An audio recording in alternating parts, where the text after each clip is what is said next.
Good morning.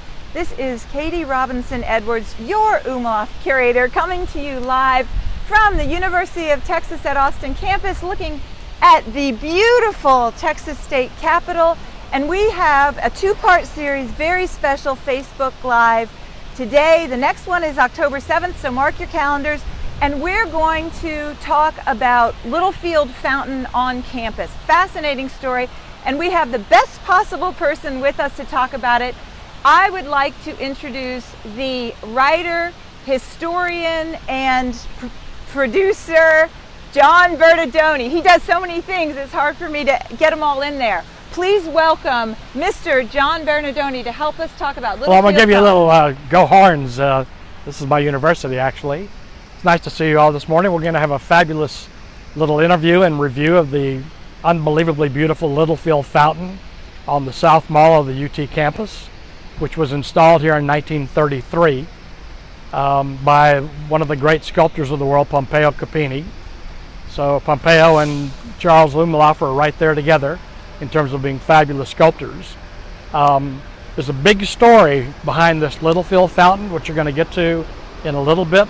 But why don't we kind of mosey this away and we'll start looking at the various figures and talk about some other things about that.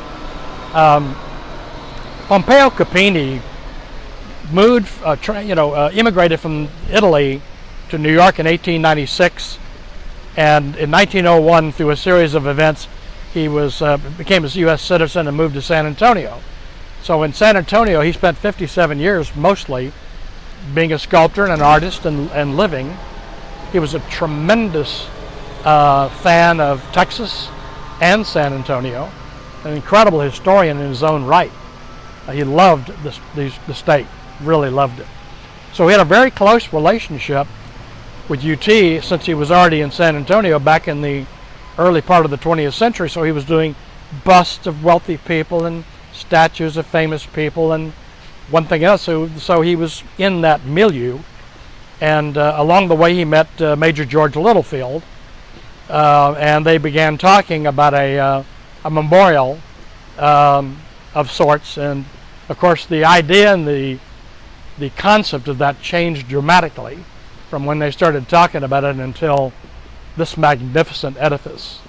And let me just chime in, and I've got a cheat sheet here because some of the names of the figures in the fountain are Greek, which don't exactly roll off the tongue. So we have Columbia, the goddess Columbia, with the wings, and that's Winged Victory at the Louvre in Paris. But of course the one in Paris doesn't have a head. So Capini recreated it with a head. The figure we're looking at to the left of her is, the figure is called Hippocamps. And on the other side of him, maybe we'll get to it in a minute, is a World War I American doughboy, is what they were called. And here, with these figures, these are seahorses who were ridden by tritons and mermen. Very allegorical. It would be hard to convey the magnificence of what Capini created. Almost impossible.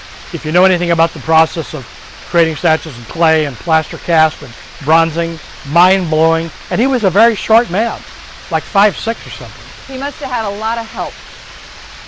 You know something? I'm not even sure about that.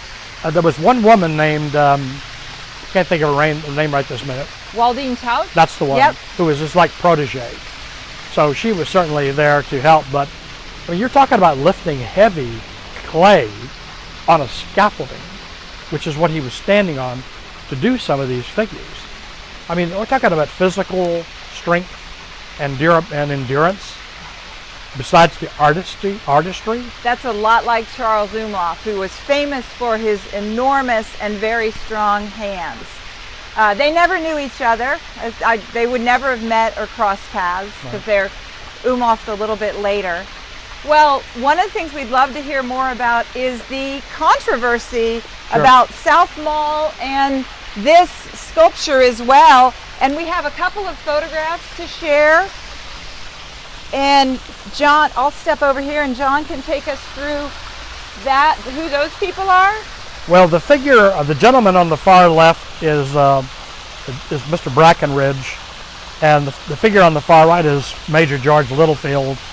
Back in the early part of the 19th century, UT had no money. They were really poor. And so these gentlemen financed the building of the first 2 or 3 buildings on the campus, and they would remain the major benefactors for UT for quite a number of years. And of course the figure in the next frame, that is the Columbia, goddess Columbia we've just looked at. So that's a photograph in Copini's studio, is that right? And then the next figure is Copini, Pompeo Copini himself, a very dramatic figure. You know, he actually, he almost had an opera career, and he had a hell of a voice. You know, and he was a wonderful singer, but he was already going down the path of being a sculptor, so he did that as an amateur, really. Can you tell us what is the most famous Copini sculpture in Texas? Something that everyone may have seen. You know, honestly, I think this may be it. Okay. I mean, certainly on the Capitol grounds, there's a statue called Kelly's Heroes, which is a group of riders. It's very dramatic, big action sculptor. And of course, he did things around campus. What about in San Antonio? Well, yes, thank you for that.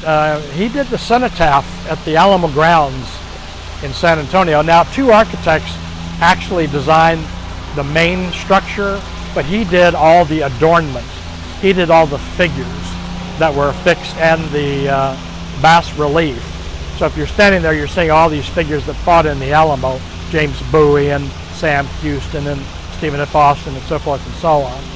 And by the way, incidentally, and this is interesting about this moving statues business, they're getting ready to take down the cenotaph because it actually has to be, it's falling apart in the joints and things, but they're going to move it 500 yards south out of the Alamo Plaza grounds.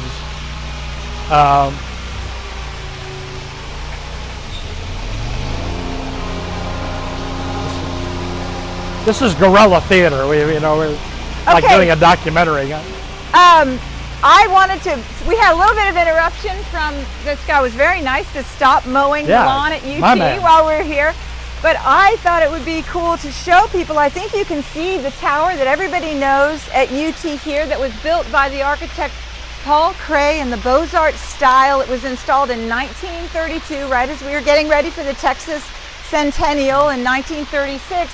But I wasn't sure that our audience knows what was here in Copini's time, which this is what campus used to look like. Hard to believe, but this is what it looked like. And then here's a beautiful postcard of what Old Main used to look like. That's what they tore down. And as Alex, our wonderful videographer today, has pointed out, it looks like St. Edward's University.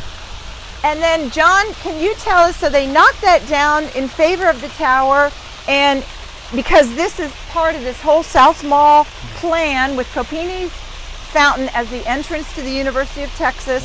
But what is this unusual little thing? Well, this was the original concept that Littlefield was sort of wanting, which had nothing to do with this particular fountain as you see it today.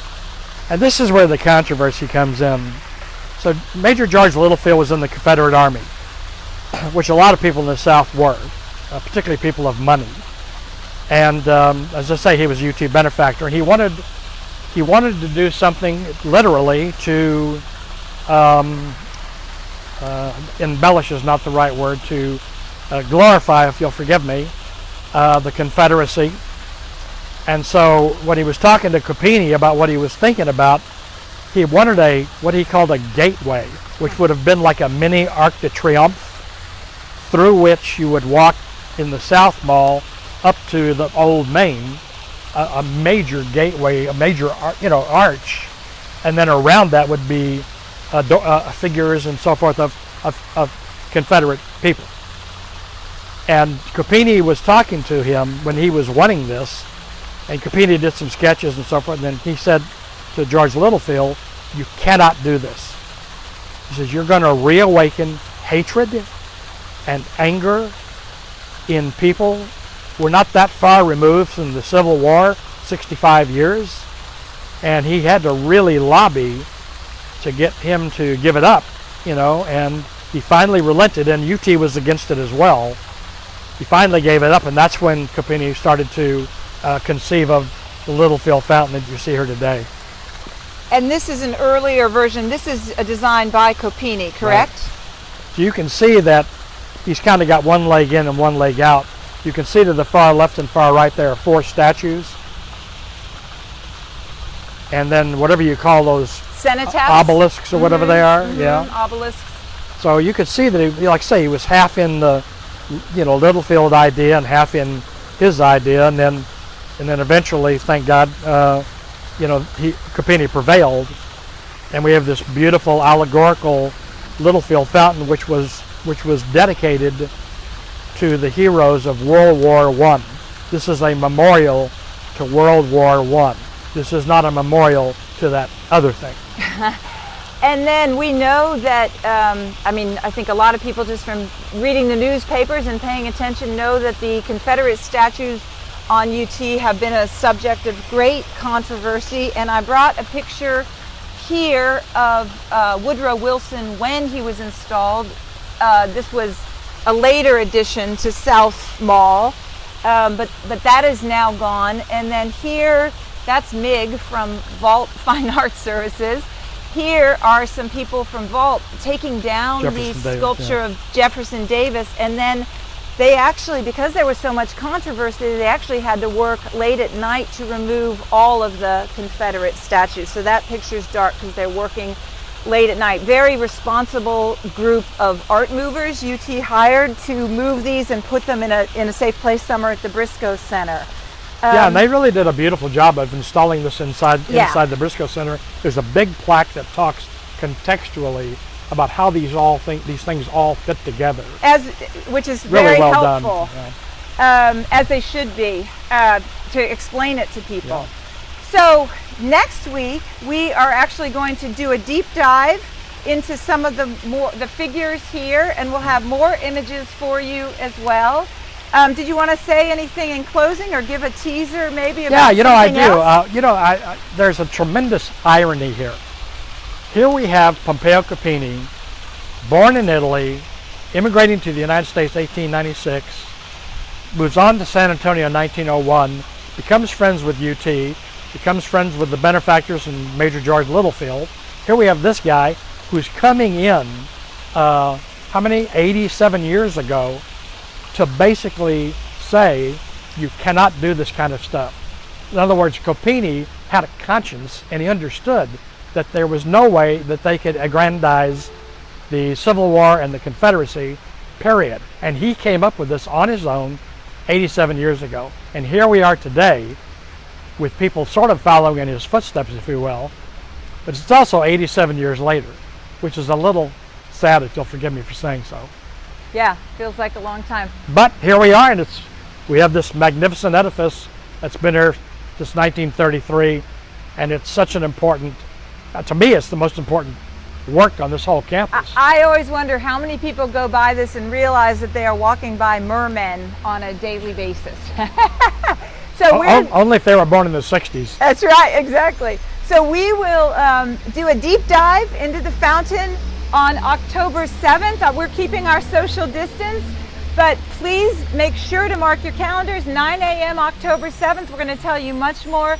And thank you so much for joining us, and thanks especially to Mr. John Bernardoni. It's my pleasure. I love the Umlauf Gardens, and it's an honor to be here. Bye-bye.